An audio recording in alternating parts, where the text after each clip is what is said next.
ગોધરાના પત્રકાર એકતા પરિષદ દ્વારા કલેક્ટરને આવેદનપત્ર આપવામાં આવ્યું હતું। પત્રકારોને લઈને વિવાદિત ટિપ્પણી કરાતા પત્રકારોમાં રોષ જોવા મળી રહ્યો છે। રાજ્યના સૌથી મોટું પત્રકાર એકતા પરિષદ દ્વારા રાજ્યના જિલ્લા તાલુકા કક્ષાએ આવેદનપત્ર આપવામાં આવ્યું છે તેમજ રાજકીય આગેવાનો પત્રકારો વિરુદ્ધ વિવાદિત ટિપ્પણી કર્યા હોવાના આક્ષેપો કરવામાં આવ્યા હતા, જેને લઈ તાલુકા, જિલ્લા, પ્રદેશ, ઝોન સહિતના પત્રકારો દ્વારા આવેદનપત્ર આપવામાં આવ્યું હતું। આજરોજ ગુજરાત પત્રકાર એકતા પરિષદ અંતર્ગત ચાલતી પંચમહાલની પાંખ દ્વારા જિલ્લા સમાહર્તાને એક આવેદનપત્ર આપવામાં આવ્યું હતું અને રજૂઆત કરવામાં આવી હતી।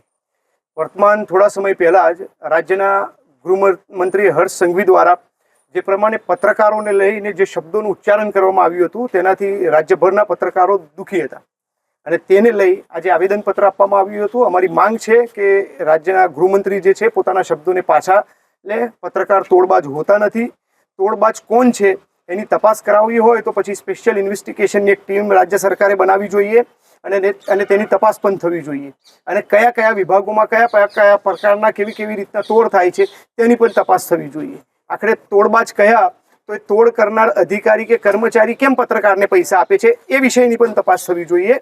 આમ જનરલી આવું કંઈ હોતું નથી, પણ જો રાજ્યના ગૃહમંત્રીને આ બધી વાત લાગતી હોય તો તેની તપાસ થઈ અને પ્રજા સામે ખુલ્લું લાવવું જોઈએ અને જો એવું નથી મળતું તો ગૃહમંત્રી તરીકે પોતે આ પોતાનું જે નિવેદન છે પાછું લેવું જોઈએ અને રાજ્યના પત્રકારો પાસે માફી માંગવી જોઈએ। રાજ્યમાં તેઓ ગૃહમંત્રી બન્યા છે તે પત્રકારોના માધ્યમથી બન્યા છે।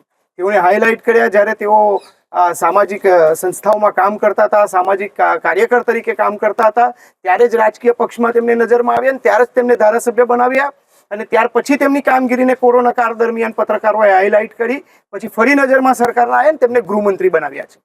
એટલે પત્રકારો થકી જ રાજ્યના ગૃહમંત્રી બન્યા છે, એટલે તેઓએ આવા શબ્દો પત્રકારો વિશે ના બોલવું જોઈએ અને તેઓએ પોતાના શબ્દોને પાછા લેવા જોઈએ।